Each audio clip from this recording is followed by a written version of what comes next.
state because the artificial island Half-Mare in the Maldives is one of the examples for other countries to stay. So as Dr. Bushkura pointed out in his presentation, the reason why the Maldives could build an artificial island is that they could pay the construction cost by promoting investment to the new island. Before the government's decision to build Half-Mare, the Maldives already had some advantages, such as geographical location, fame for beautiful marine railroad, and certain scale of population as workforce. However, I have to say that they are not common for all other countries. Half-Mare was built by reclaiming the land, but there are other ways to build an artificial island. For example, a Dutch company is planning to build a floating city in the Maldives. It is different from the green float by Shimizu Corporation. They are constructing floating platforms with some houses on them as one of the pieces. And then the pieces will be connected together to make a city-sized island. The construction cost of the floating city is said to be much lower than the reclaimed island. This idea seems to be more realistic for small adult countries. I think that the international community, including the United States, should present options and innovative technologies for small adult countries to exercise their right to stay. Thank you. I agree. Yeah, thank you so much for that point. And just to build on that, one thing that's sort of currently unfolding, and I'd be curious what the lawyers in the room think about the sort of opportunity for success around this campaign, but the government of Vanuatu is working and has been since 2019 on bringing a case to the ICJ for an advisory opinion on human rights under climate change. And I have had the opportunity to chat with some folks in Vanuatu about this sort of process they're undertaking. So they're going to speak at the UN General Assembly. They're trying to get a majority support so that they can sort of advance this. And one of the things that's particularly built into the ICJAO, as it's called, is the hope that by having an advisory opinion, there will be more space within international law to consider a polluter pays, or to figure out sort of costs and reparations, and to give small island nations and big ocean nations an opportunity to perhaps seek damages, and to also strengthen perhaps the conversations around loss and damage unfolding at the UN level. So I was curious if you folks have bumped into the ICJAO, and sort of what are your takes on it?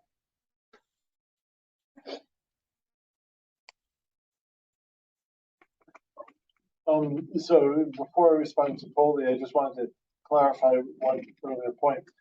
In terms of rights, rights are often categorized as positive rights and negative rights. Positive rights is like, the right to stay is, I have the right to stay and you have to create the conditions for me to stay, which I think is very closely tied to loss of damage. Then the negative right interpretation is, I have the right to stay and you can't make me move. And so I think that there's a question of which, I was taking it more as the negative right, but I think that you're framing with kind of the allusion or the reference to the US and other polluters, frames it more as the positive right question. So I think that there's an important question of what do we mean by right to stay. I think the negative right to stay is well established. Positive right to stay, that's a lot less clear. I think that the advisory opinion, if it happens, would be a very interesting point. I think the process is basically, first the General Assembly has to ask the ICJ to do it, and then the ICJ, the International Court of Justice, has to agree. So the General Assembly doesn't tell, it asks. And given the members of the justices on the court, I think that there's an interesting question of whether the court would take it up or they just say, no, thank you. And there's also a question of what exactly is the legal question. Is it a question of liability? Is it a question of other actions that must be taken? And so I think that I'm not saying that it's some of the different arguments for it I find unconvincing. Others are more convincing. I think that it could set up, depending on how the question is framed and how the court addresses it, it could set up questions compensation. But the thing is, it would only set it up because it's an advisory opinion. It is not. It's not a binding. It's not binding on states in the way that a judgment against the state would be. And it's still a statement of law, but it's a general statement as opposed to a specific statement. But I think that one of the reasons I'm really intrigued by migration with dignity, it's not a fair solution to everything, but it gets at a lot of the issues where you can make progress on this. Where I think loss and damage, that's going to be something that we're going to be debating till the end of history. Fortunately. So I just want to jump in. So,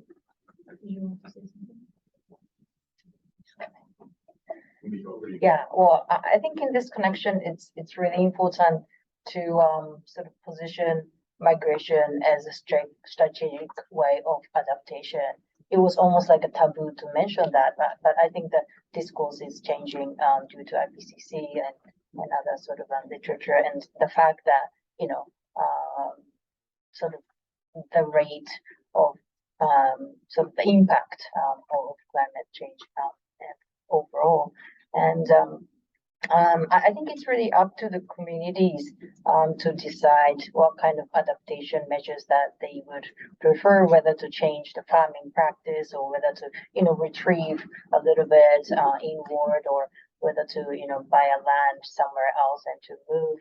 I mean, there's, both soft and hard approaches, combinations of those. And just, let's bring up on the loss and damage discussions. It's both politically and technically difficult to sort of go down the road of liability. I mean, it's very difficult to pinpoint sort of somebody for causing climate change impact. It's a result of collective action over generations. So I mean, how would you technically, put monetary terms in terms of liability on Hurricane Katrina, for example? I think more sort of realistic way is to enhance adaptation measures. At the last COP, it was agreed that developed states would double their efforts for adaptation measures. So if we could kind of position migration in that package, and maybe one colleague mentioned that having migration sort of program could actually reduce the amount of loss and damage in the future. I think it's important to really kind of advance that approach. Migration is part of adaptation measures. I think, gosh, this. Regarding the land reclamation against I think everybody already these are good measures. So just to do it. But question is who pays? That is a that is a problem. For example, the technology is already available, but the finance, the who pays the money. For example, China, the rich country, and they already made many islands in Southeast Sea. So it's possible, but it is also possible in Maldives. But how about Tuvalu or Kiribati? So poor country. So then it comes to the issues, the loss and damages. And regarding this discussion, loss and damage, the developed nation become very careful. So yeah, and yeah, that's a issues. So that is a problem. And also another place for the we need adaptation to reduce immigration is a place of like Bangladesh.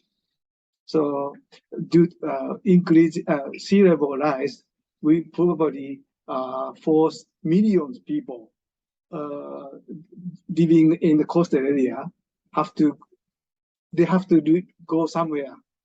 So in the case, it's much more fund is necessary. So if we look around globally, so huge amount of money is necessary to reclaim or raise the land.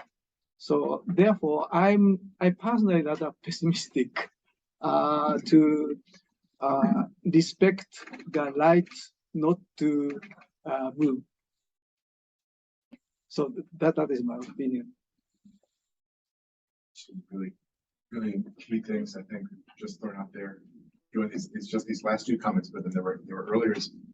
Nico, this point that you made about the way in which the discourses around what migration rights, even academics, are shifting over time, kind of quickly. The entire frameworks of folks like some of the teams here are engaged in were 15 years ago or 20 years ago, rather different. I thought that was a really absolutely critical intervention. And Rio, I think you've said something that's really quite challenging. We're very Oceania focused both in this conversation and then here at the East West Center and here at Manoa. We're an American university in the Blue Continent, right? This is a Pacific university, and here we are in Oceania, right? So but there are coastal peoples around the globe who are going to be touched by sea level rise, and the many millions of peoples, not just in Bangladesh, but coastal peoples everywhere can be touched, from Florida to Bangladesh and so on. And that's actually really, I find that actually a really important point because it's very challenging. Back to actually our prior conversation of scales, who's being focalized and brought into view, and who's being pushed aside when sea level rise dynamics intensify further. Which populations get the critical attention of the big states, and which populations are overlooked or erased or placed under erasure. I think you're pointing to something that's critical for this conversation. Here we are attending to our neighbors and families and friends in our region. Both went down the road. Thanks. I think it was a great intervention. Carl. Just a small point, but I think it's an issue that we're already facing. Is, what would a right to stay mean for regulations against armoring the coast? So this is for where you have, I live in DC. The state of Maryland is very low lying, and it's fairly flat. And as the sea level rises just a little, it intrudes. So people want to put up riprap and stones, and they want to protect their land.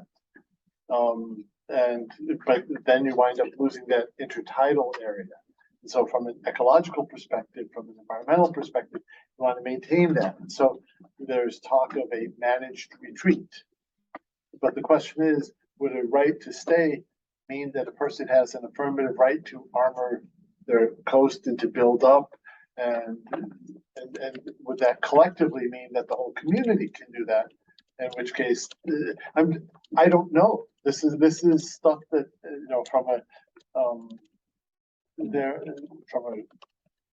there has been some litigation around takings, but I don't think that there has ever. I don't think they've argued this as a right to stay sort of question.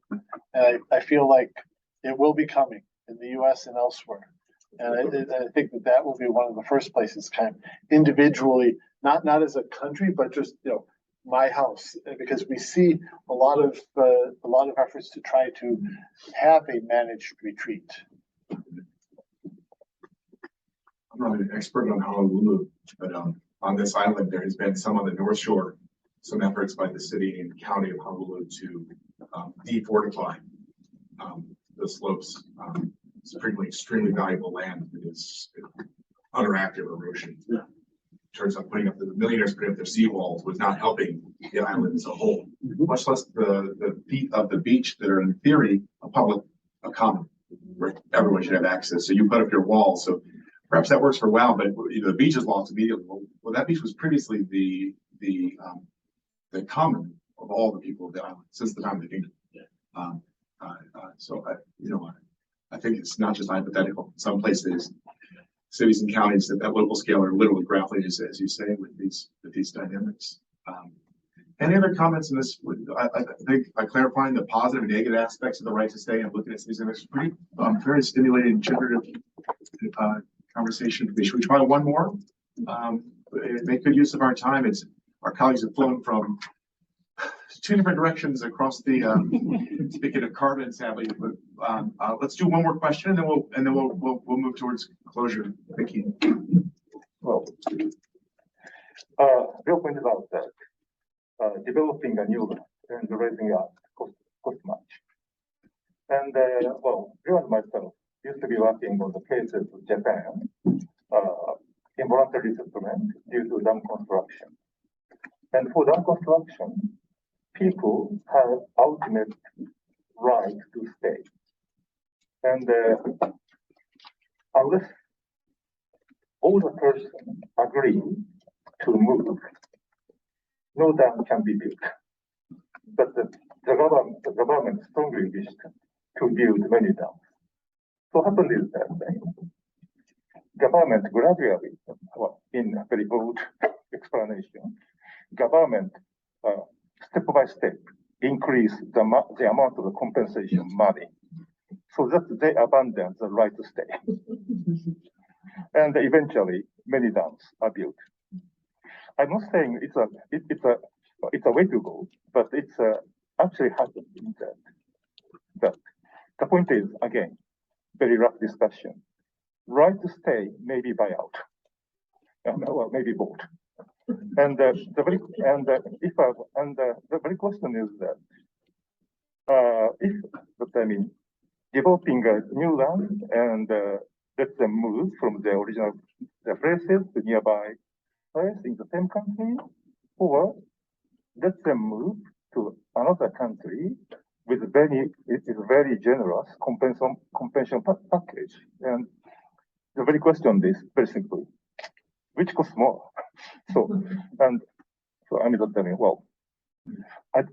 don't like this kind of argument is very welcome by many people, but I know how the mind of the people do work, and in many cases, the right to stay may be bought by money, but it's a reality.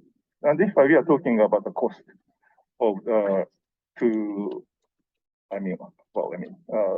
acknowledge the right to stay, we should also see how much it costs to let them abandon their right of cost. Otherwise, we can't have a balanced view.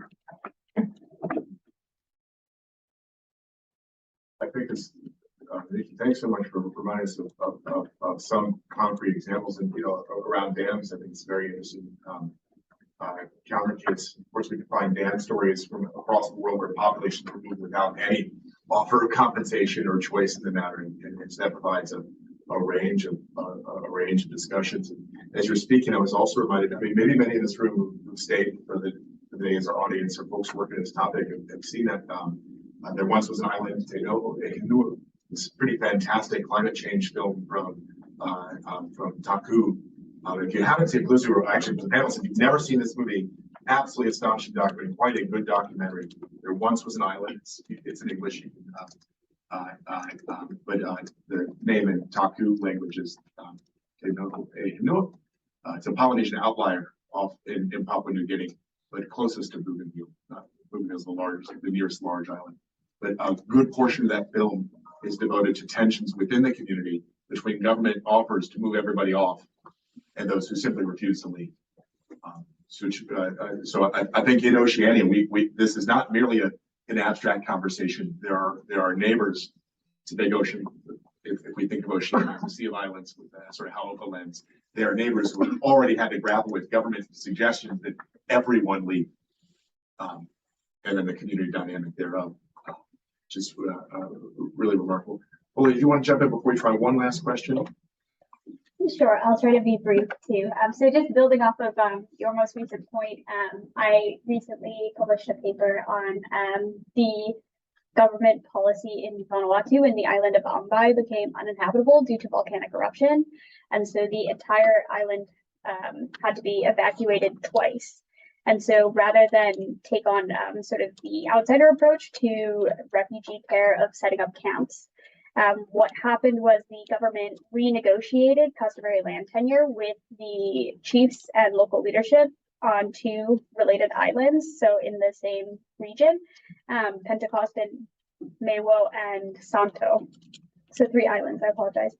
And they viewed their sort of resettlement policy as a second home policy. So because the communities on Ambai had very deep connections to their land and to their communities and to the volcano itself, which has been in a constant state of eruption for nearly 60 years, the government did not cut off their tenure in Ambai or force them to permanently relocate. Rather, there was a sort of shifting relocation policy where there were community members kind of rotated between both locations, so their home on Ambai and also the newly agreed customary land provided to them by the community on the other islands. And the government viewed this as sort of a innovation in disaster response, and a particularly Ni Vanuatu and a particularly indigenous way to sort of resolve the challenge of living in a dynamic and occasionally dangerous environment. So I wanted to raise that as sort of a comment, because today we've all been sort of reflecting on how migration can be cyclical. And in this way, the government really built in this cyclical nature of return into all of their policies for handling displacement. And obviously this was not without challenge. If depending who you talk to, you might hear different perspectives on it. And then I also did want to reference, as Alex mentioned, there's many examples from across Oceania. Dr. Tammy Tabe, who was here earlier, has incredible research on the sort of colonial relocation of a community from Kiribati, right, to the Solomon Islands, and the sort of effects that has had over generations. And so I also would like to sort of draw attention to the colonial legacies of movement that are really important, especially in Oceania, as well as in other formerly colonized or continuing to be colonized places. So many people live in a place that they were forced to move to. And so even in sort of discussion of dams and other places, a lot of the structures of sort of moving people have these kind of like colonial echoes that people have experienced historically. So I really am interested in sort of making sure, or I guess recommending that sort of discussions around future solutions are conscious of past and history and injustices that may have happened, which, especially as we know, climate change is sort of ongoing, but the emitters have been based in particular countries and particular economies. The wealth of England was built on the colonial sort of regime that existed. So we can't ignore history, is broadly my point. Thanks so much, Paulie, for that exchange, which is literally a perfect setup for possibly our last question. Right? And we couldn't really imagine a better. I couldn't imagine a better setup for what I propose we end with. 7 minutes, 8 minutes. So it's not a long encounter. We've done quite a bit of thought work together. Here's the last question I'd like to throw to the room and see if anybody would like to jump in from the panelists to the audience. Right. One of the critical dynamics highlighted in the presentations today is the tension between migration in the now versus migration or mobilities, whether forced or otherwise by choice, Migration is a long array, multi-generational phenomenon. I wonder if anyone might be willing to comment on how we could better take into account dignity over time as a key facet of migration in discourses, policy in the future.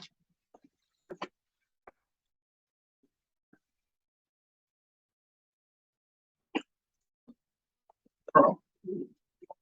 I'd start from where did the migration with dignity come from? It comes from human rights. It's not just in the moment, it is enjoyed by everyone at all times. And so it, just as a starting point, it does have that longer term perspective. I think there are a lot of unresolved questions, interesting questions, and questions that I believe we can navigate around intergenerational aspects and culture, around, do we stay, do we go? But I think that one of the other things that is very interesting in the temporal aspect is the COFA sort of model is very interesting. And I alluded to this in my presentation when Shana and our partners in Springdale at ACOM were interviewing people. Nobody came primarily because of climate change, but they didn't want to go back because of climate change. And the research that we've done in the Marshalls clearly shows everyone knows about climate change. They know about it. So it's not that they came to America and went, oh, there's climate change. They knew about it before they came. So the question is, what happened? And I think that part of it is that because people are so connected to the land and community in Majuro or in Bikini or whichever island you're in, it was unthinkable that you would leave that community, that you would emigrate. And so what would happen is they didn't leave, they just went and visited, or they went to study for a bit. But they didn't leave. And when they arrived in Springdale, they looked around and they saw all these Marshallese and said, hey, these are my peeps.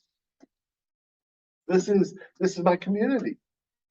And they were able to create a new community. And at that point, they could imagine leaving the old space because which they could see was going underwater, that they were losing access to water, the crops were struggling. But until then, it was unthinkable. And so I think that kind of this low pressure, you don't have to say, I am going to leave my homeland and the land of my ancestors, I'm going to go there. You just go there and you can come back and you can go there again. You don't have to worry about getting a visa or a green card or lottery or anything. I think that sort of flexibility allows you to live in the moment or in the short term and make long-term decisions later as you come to realize what the situation is.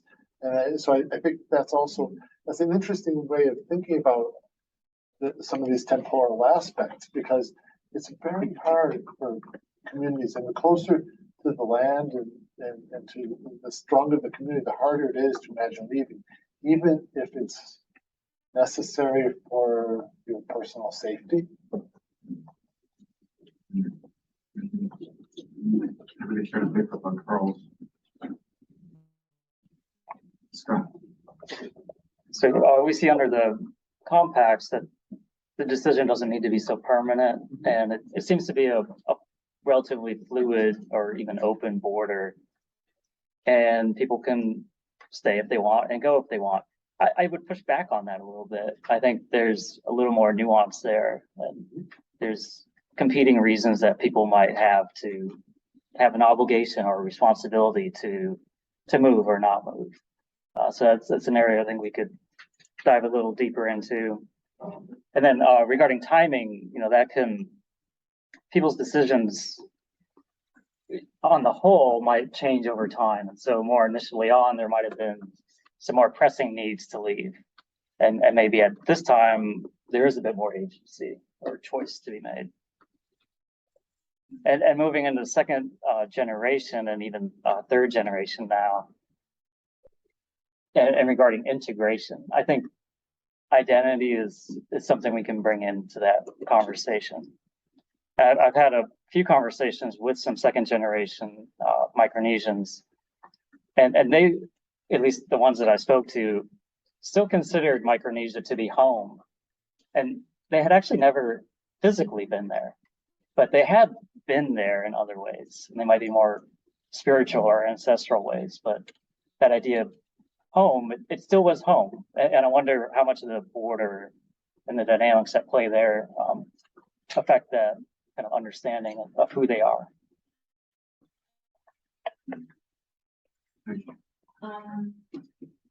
So just like adding on to what you said about how people are connected to the Latin in general, it's natural, it feels natural to do that.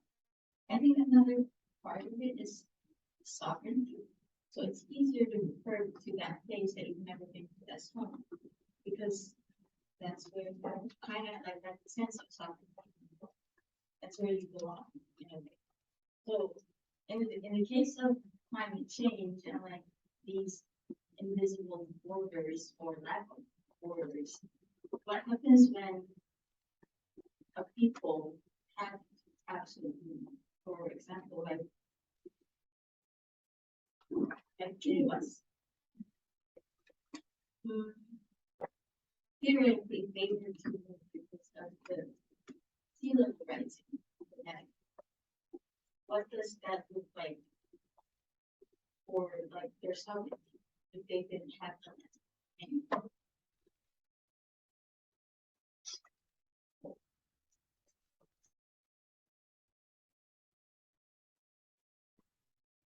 Land to us as Marshallese is an ancestral right. And so it's like a part of your identity. It's your genealogy. And we have a saying called it means like being here, being there.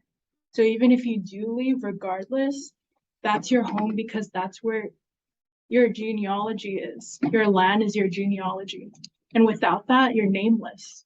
You're nobody.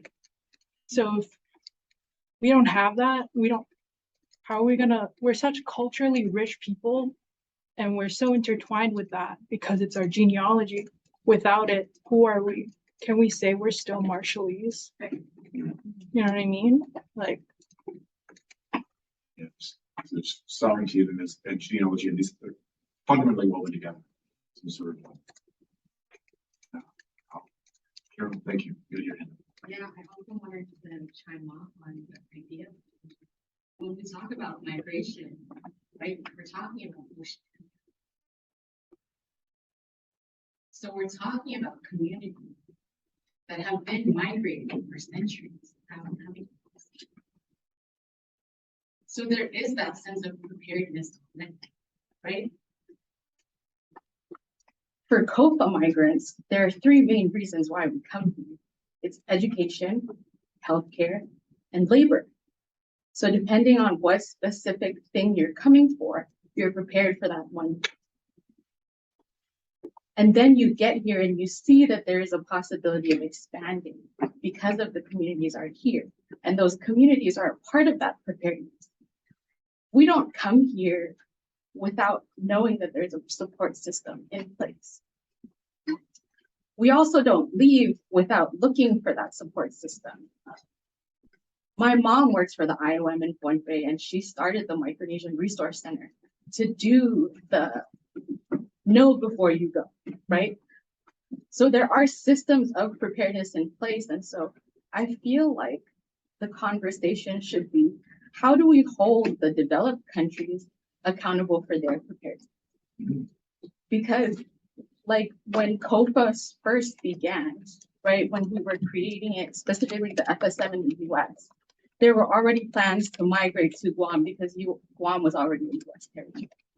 And in the 1980s, on the US congressional floor, the Guam representative told the US, and the Speaker of the House at the time was an Alaskan, which is why the Guamanian was allowed on the floor in the first place. And he told them, if you're going to let these people migrate, you have to be prepared to support them. And this was in the 1980s. We're like 40 years later, and the US still hasn't been prepared. which is a little preposterous because like working with people on the federal level who should know about the compact and all of the provisions under it, right? Like just a few months ago, we had a meeting with representatives from FEMA, specifically Region 9, and they had boasted about how they had been to Palau and to Puente and the Marshall Islands.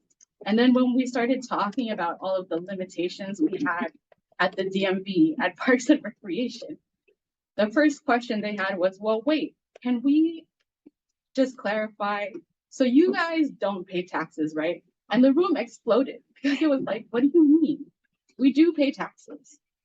How do you, somebody who is a federal agent, who's supposed to be an expert about us, not know that basic level of knowledge? And so I think when we talk about migration, we also have to talk about holding the developed countries accountable to preparedness.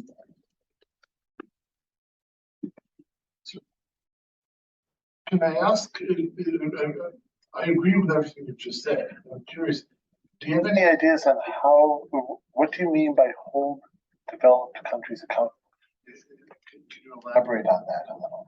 Sure, it's like making sure people at all federal levels of the US government are aware of what the compact is. It's also having them invest in the current infrastructures in place that these migrant communities have to prepare their own community.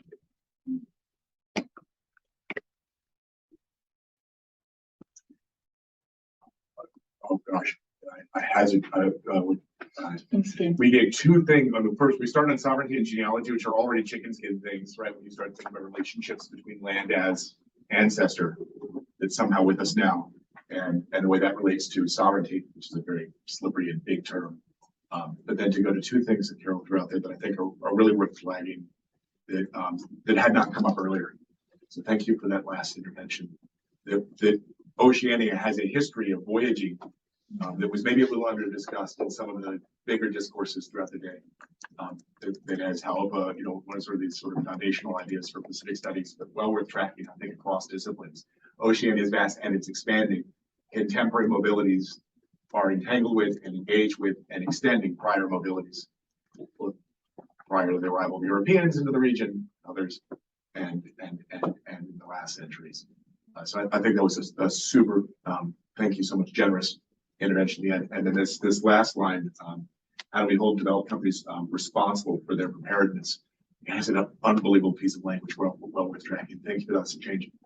I think you gave us an example of the federal government. I think it also is true at the state government, and probably true at places like Manoa at the university level in our classrooms, and how we train community members to engage with our newest community members, who are sometimes vulnerable, but prepared in their end, how we prepare to meet them, our newest community members, or community members over generations, where their needs are with it. Anyway, thanks so much for the federal level. And then I just wanted, I guess my ad was, it's also the state level, and then the universities, and it might be all the way down to like neighborhoods. How are neighborhoods prepared to, on their end?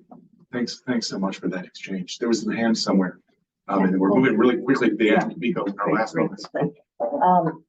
Just a few words about sovereignty and statehood.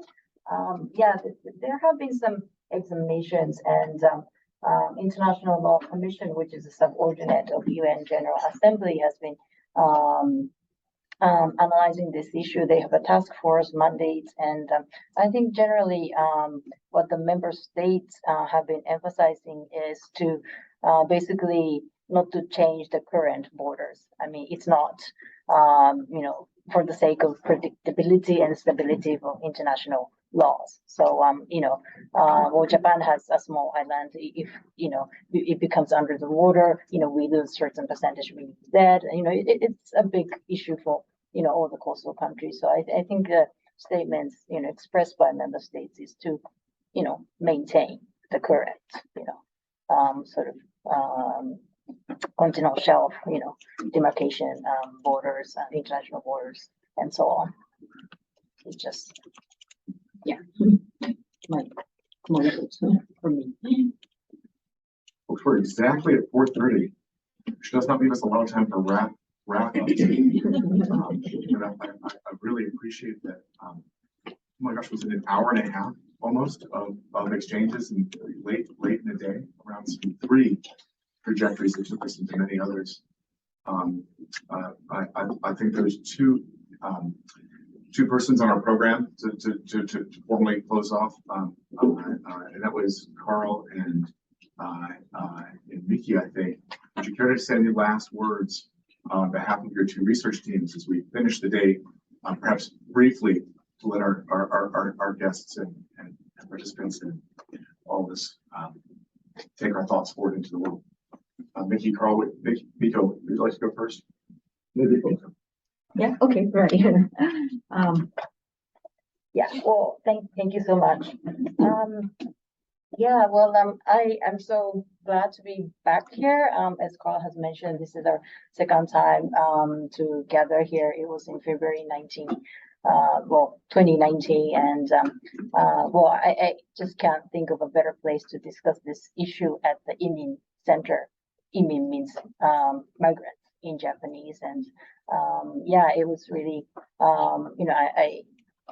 it was really an excellent opportunity for me and OPRI to be part of this team, and I'm so glad that this work is continuing and evolving.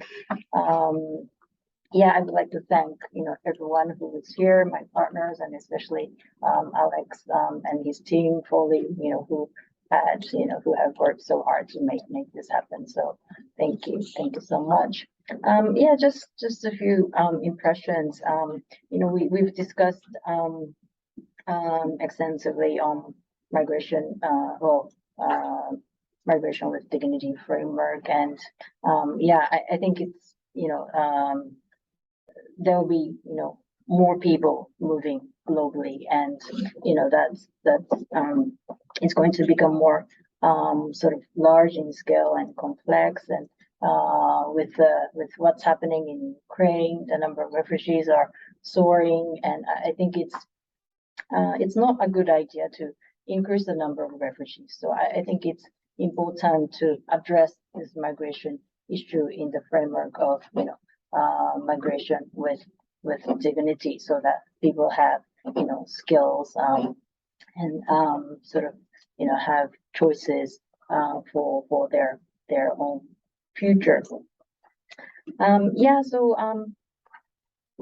yeah, I really, well, Pierre, I would like to continue this dialogue, and I think it's important that we put these findings into good practice through our policy work, policy interventions at different levels, so that there'll be concrete actions, some improvements on the ground.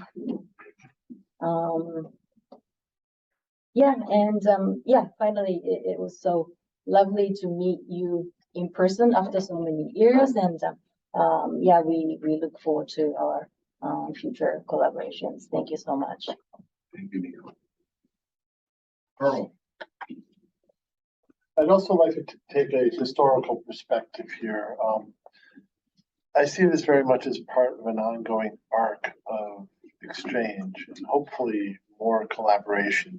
When we were here in February of 2019, it was kind of the first time we had really sat down and talked, kind of teams to teams. And what was so interesting was that we have been doing our research in Springdale and in Oregon and the Pacific Islands, and Maxine Burkett and her team have been doing similar work. And we thought some of our findings, we were surprised by some of our findings. And throughout the whole exchange, you can see Maxine and her team nodding, going, yeah, and we were finding that too. It was incredibly validating to triangulate and see, because it's like we were surprised that there weren't more people who said they were coming because of climate change. She was finding the same thing. We were surprised to find that a lot of people weren't planning on going back, and that was because of climate change. She was finding similar findings. It's very interesting to kind of compare notes, and what we didn't have at that time. We had an idea, of migration would think to be, but we didn't really know what it meant. And since then, we've had the opportunity to talk at length with people who work on dignity rights and develop this framework and to start applying it as a framework as opposed to, to explore the issue. And it's, I think that there are a number of things that came up in today's discussion. Some of it due to your facilitation and insightful questions, Alex. A lot from the other people in the room that I think are helping to refine and make the framework more robust, but fundamentally, it's also validating. It's like, we are asking the right questions. It is important to look beyond how do you get into a country to what happens afterward and all these different aspects. And I don't know exactly where we go from here. There's still a lot of interesting questions. And I hope, and I think I speak for my colleagues, we hope that we can engage with the University of Hawaii researchers more actively as we move forward, because it's been an incredibly rich discussion, and very much appreciate the opportunity and the time that you guys have taken to be here. Thank you. Thank you, Carl. Vicky, would you like to say anything? Well, first of all, I'm very glad that after more than 3 years of interval, I have an opportunity to attend in-person, face-to-face meeting. And I very much thank Alex Foley and their associates and colleagues to have this happen. And well, in last 3 years, I got sick and tired of the teleconference and remote seminars. And I'm very glad to be here to listen to you and chat over a cup of coffee or obento during lunchtime. And it also reminded me that we have to go to the field nearly for the last 3 years, and we should come back to the field. And I look forward to the next opportunity to come back here to let you know what we would find after our coming back to the field. So, Alex, thank you very much for everything you made to this gathering happen, and we shall come back. Thank you.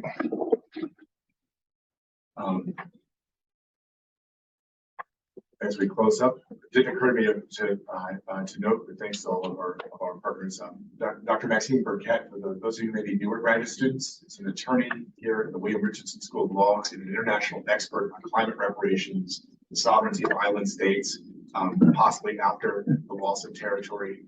And she was plucked away by the Biden administration, and we hope she comes back.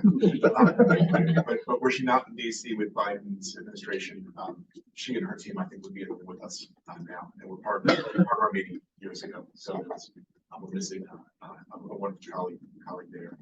On behalf of the Center for Pacific Island Studies, it's a pleasure to be in the room with all of you, with our other colleagues over the day, to be reminded of the privilege it is to be here in the valley of Manoa, of Waikiki, Moku of Oahu, indigenous lands ceded under duress of the United States over a century ago.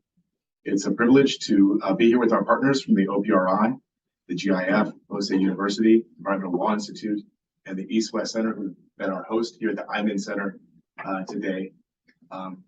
Without taking too much more time, I would like you to ask me to put your hands together to thank Holy Fallsgraf for extraordinary facilitation of the day's events.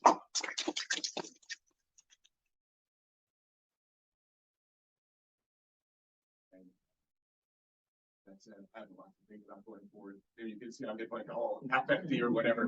There was some wonderful exchange today. Please, let's continue them together and with our partners as we explore the things that we agree on and the things that we need to discuss going forward. Thanks so much to all of you for being here. I hope you have a lovely, lovely, lovely evening.